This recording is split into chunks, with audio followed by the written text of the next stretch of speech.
Hi friends, this is Lady Flora and I tried to make my shelf look extra nice for this video today.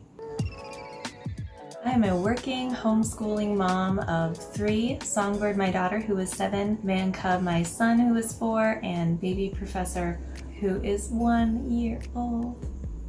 This is an eclectic homeschooling channel where we talk about our love of books and poetry and math and playing outdoors. If that sounds like your kind of thing, you can subscribe or hit the bell and we can talk about all the hills and valleys of homeschooling. In this video, I want to share with you our Floris Books collection. Floris Books is the publishing company responsible for publishing books by Sybil Von Alfers and Elsa Bescal. So I'm very excited to share them with you today. Let's start with The Story of the Root Children by Sybil Von Alfers. This is a really lovely story of these children that live underground. They sleep all winter, and then when the snow begins to melt, they start to wake up. Mother Earth comes and brings them some scissors and some fabric so they can make new clothes. Then they polish all the insects, all the beetles and all the bugs that live underground. They give them a new coat of paint. This one is brushing the fur on a bee. And then when the time is right, when it's finally springtime, they all march outside in a beautiful procession of wildflowers, insects, and beetles, and ladybirds. And then they play by the little brook. And then it turns from spring into summer, and then from summer into fall. And then it's time for them to go underground again. It's great for talking about the seasons. It just has a really lively style of writing that is very fun. It's fun for children to see other children playing outside. Also by Sybil Von Alfers is The Story of the Snow Children. This is a story about a little girl named Poppy, and her mother has been away for a little while, and she looks outside her window and sees these snow children playing and having fun, and she decides to go outside and join them. And she's wearing her red coat so she can stay warm.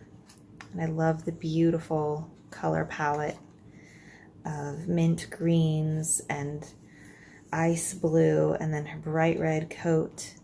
And so they take her with them to the palace, and she meets the Snow Queen. They wind up dancing until Poppy gets exhausted, and they send her home in this sled made of ice drawn by polar bears. So this is a really cool book for winter time. We don't really have any snow in Florida, so we like to read this book and imagine how fun it would be to play with snow children. And here's another one by Sybil Von Alfers. It's called The Story of the Wind Children, and it's about George, who is trying to play with his sailboats on the pond, and there's no wind, so this wind sprite named Willow hops down and blows on the boats for him. They play with the fairy clocks and the dandelions, and then they meet up with the leaf children who are tumbling and falling off the trees, and then they ride on some clouds and they pretend that they're horses, and they have a really, really wonderful time. And then they say, let's play again tomorrow. And that's it. It's just a very, very simple story about children playing outside. And that's what I love about these books. Now this one is by Elsa Bescal, and it's called Woody, Hazel, and Little Pip.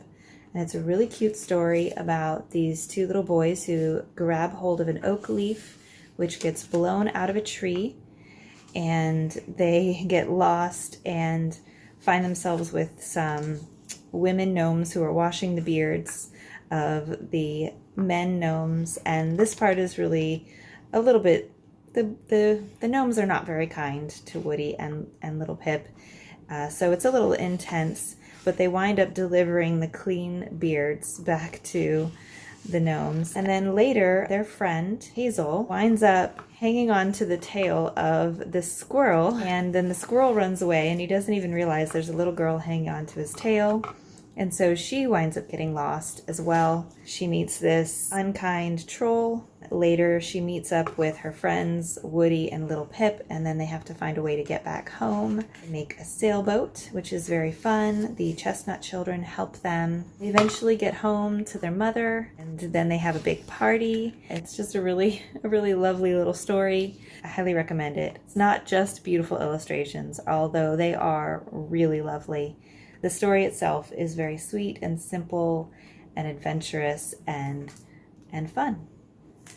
This one is called The Children of the Forest. It's also by Elsa Bescal. I got it for my kids because they love to play outside so much.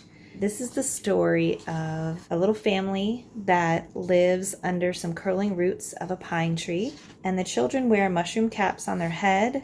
And then that way, if a stranger is going through the forest, all they have to do is stand still and they just look like a little cluster of mushrooms. There's a snake that comes into their path and they're in danger, and then their dad comes and attacks the snake and kills the snake.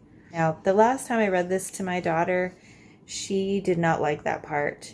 I don't think it's too scary, but your kids might not like it. They start collecting berries and they go really close to this cave where there's a troll, and the troll decides to jump out and startle them. But then he just laughs. He's not really a mean troll. And there's a discussion about collecting mushrooms, and one of the children isn't paying attention. So the father says, this is important. You really need to pay attention to what kind of mushrooms you're collecting because some of them are poisonous.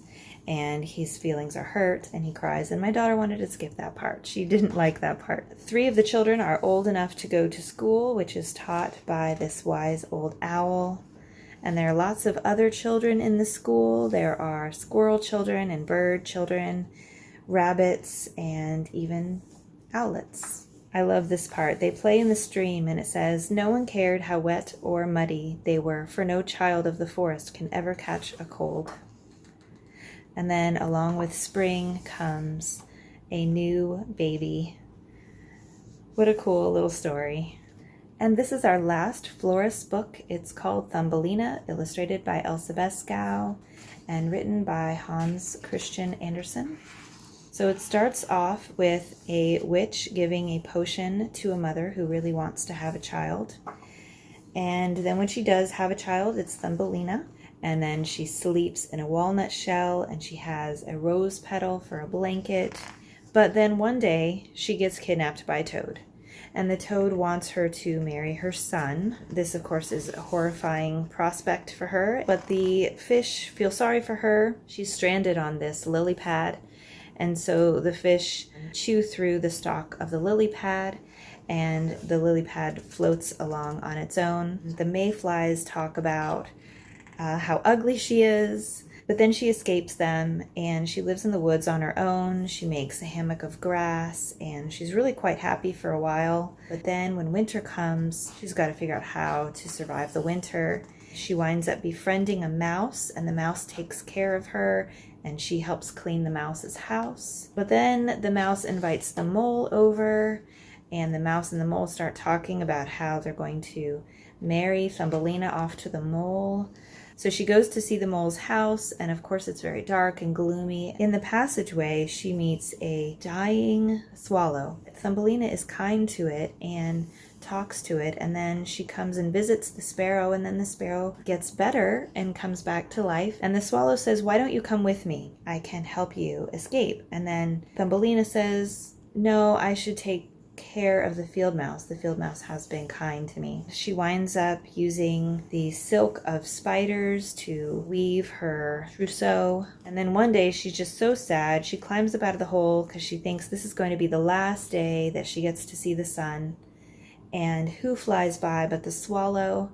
And she reaches her hands out to the swallow, and he comes down and rescues her and flies her way to warmer countries. And she comes to a garden of lilies, and the swallow leaves her there, and she meets the fairy prince, and he falls in love with her and wants to marry her. And so she does, and then they give her some golden wings so she can fly too. And so this is a really beautiful story. I love it. So I really recommend you checking out some of these gorgeous books from Floris Books. I think you will be really delighted, and I really think that they are worth your time and money, and they are just a delightful addition to your homeschool. Thanks for watching. Go outside and have a sublime day.